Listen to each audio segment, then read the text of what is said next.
higidura harmoniko sinplearekin jarraitzeko malgukiaren kasua aztertuko dugu. Badakigu posizio ekuazioa zein den, badakigu abiadura modu honetan idatzi dezakegula eta azelerazioa posizioaren arabera horrelako da. Orduan abiadura posizioaren arabera eta azelerazioa posizioaren arabera horrela ikasten ditu. Malguki baten kasuan, badakigu luzera natural bat daukala eta luzatu egiten dudanean heltzen dela puntu batera.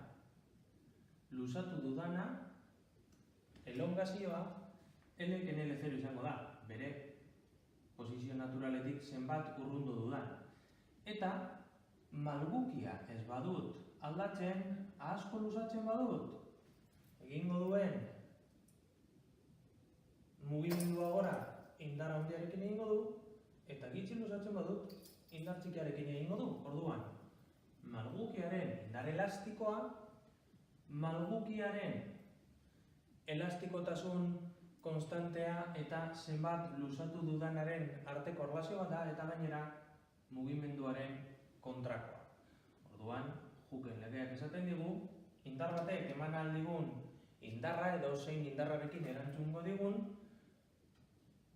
bi gauzen menpe dagoela. Malgukiaren araberakoa, beste malguki gogorrago bat jartzen badut, asko luzatzen badut, dano badakigu indar handiarekin bueltatuko dela, eta gitxi luzatzen badut, indar gitxiarekin etxuleko zaikula, bai?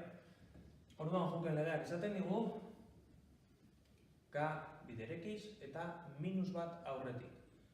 Egiten dudan indarra malgukiak erantzungo dit luzapenaren kontra. Edo, uzkurtu egiten badut, uzkurtzerakoan, bere erantzuna izango da nik egin dudan mugimenduaren kontra.